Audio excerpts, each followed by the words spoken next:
Coming up on this episode of the Ango Show, we're going to talk about a huge AEW return, plus another AEW talent has re-signed with the company. And yes, we are going to talk about some huge WWE 2K25 news.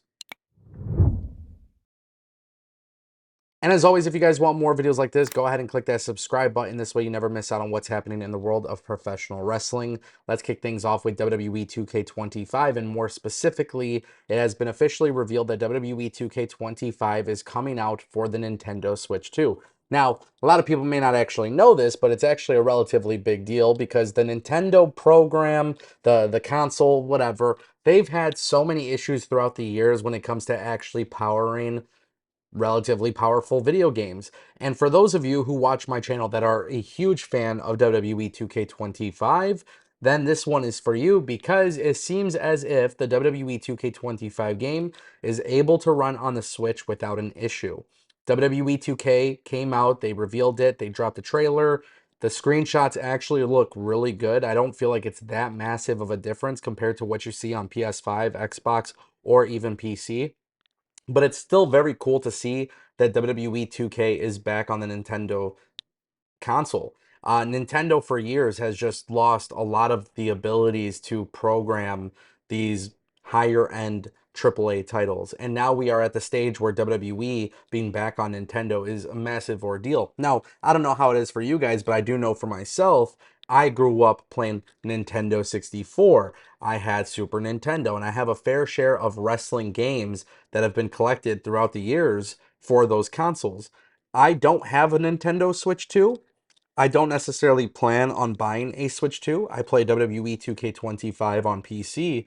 Um, However, what I will say is, as somebody who comes from the era in which wrestling games were a major staple of my childhood, thanks to Nintendo, I am glad to see that Nintendo and WWE were able to make this work and able to bring it together because, quite frankly, it's there's something nostalgic about it. On the original Switch that I do have AEW Fight Forever, and the game runs completely fine on the Switch 1. AEW obviously hasn't made a new game, but I actually always said, when I got the Switch and I got the when I got the Nintendo Switch and then I got AEW Fight Forever, for me a big thing that I kind of looked at with that decision to get the game for that specific console was the fact that it was very nostalgic playing wrestling games on Nintendo. And the fact that now WWE has that with the Switch 2 tells me that not only is the Switch 2 a little bit more powerful of a console, but we could probably expect more WWE releases for the console. And who knows, maybe other publishers or other companies will start developing games with the WWE license. So maybe that's a possibility, who knows, but we'll obviously see. All right, guys, let's talk about it. Ian Riccaboni has re-signed with AEW, and I'm actually excited about this, man. I feel like Ian Riccaboni is such a talented commentator.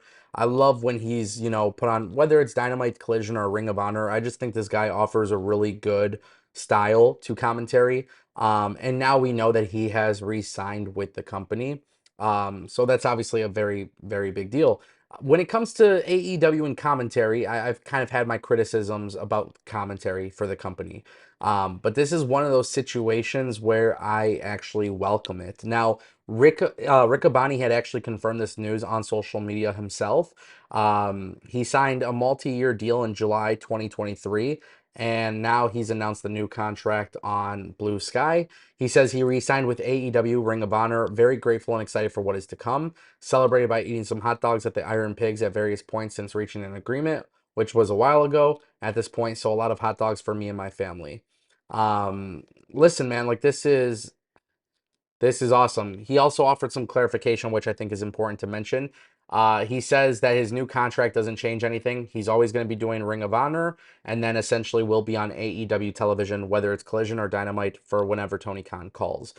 So AEW kind of, you guys probably noticed they kind of change up their commentary teams at times. Sometimes you get Excalibur, Tony Schiavone. Sometimes you get Jim Ross. Sometimes you get Taz. Sometimes Taz isn't there. They do a little bit of mix and matching. Ian Riccaboni, I think he offers really good analysis. And to be fair, I think his voice is very good for wrestling commentary. So it's actually been really nice to see that and to see how great he's fit into the AEW product.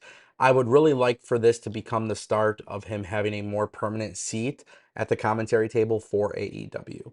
And I think that's a very important part of this video, or more specifically, this topic. I think when you look at Ian Riccaboni and what he does, I feel like he is somebody who I think should have the highest ceiling as a commentator for AEW. And I don't know if this is necessarily a fair comparison, but I always look back at Michael Cole in the early days of WWE, right? May have not been the most popular, may have not always been the guy, especially during the Attitude Era.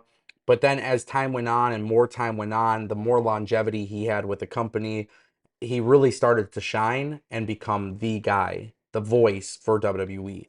And what's actually really interesting about Michael Cole is I feel like of a lot of the fans really started to love Michael Cole the minute that Vince McMahon was no longer in his ear. Right? So we have seen Michael Cole from the very beginning all the way till now where he has just become an absolute beast. I would love for Ian Riccaboni to kind of be AEW's version of Michael Cole. That brings us to our final topic, ladies and gentlemen. An AEW return imminently is expected, and we are talking about our good friend Darby Allin. Darby Allin is coming back to AEW imminently, according to a new report from Fightful Select. They just came out and basically said that the return is considered imminently. So now we are at the stage where with Darby Allin, whether he returns tonight for Dynamite, whether he returns at, it's potentially going to be at All In. I believe we will see him in All In. I think we're going to see him in the Casino Gauntlet Battle Royal. I like Darby Allin. I've been very, very adamant about this, by the way. I like Darby Allin. I think I think Darby Allin's incredibly talented. I think he is very skilled in the sense of like in the ring and then obviously outside of the ring and the interest that he has outside of the ring. I just don't want to reward him with the world title. That's my only complaint that I have. I'm happy he's going to be back. I don't want to see him win the Casino Gauntlet and then maybe Hangman loses at All In and then you have Darby versus Moxley for the belt or whatever. I don't want to see that. But this guy successfully did Mount Everest. This guy is, he's a stuntman. We see him doing this stuff with Tony Hawk. Like, there's a lot of things I can say about Darby Allin. He's crazy. He's enjoyable to watch. He's entertaining for sure.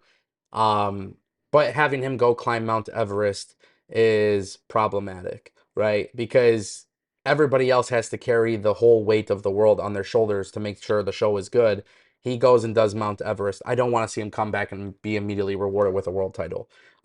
That's just my opinion on it. But I don't really hate Darby Allin at all. I think he's just super talented, and maybe that's become repetitive to say. But when somebody is super talented, you're happy to see them back. And Darby Allin is one of those guys who I think makes the AEW product better, especially when he does his crazy spots and whatever. So, yeah, let me know what you guys think in the comment section down below. Expect it soon, maybe even tonight. I'll see you guys soon.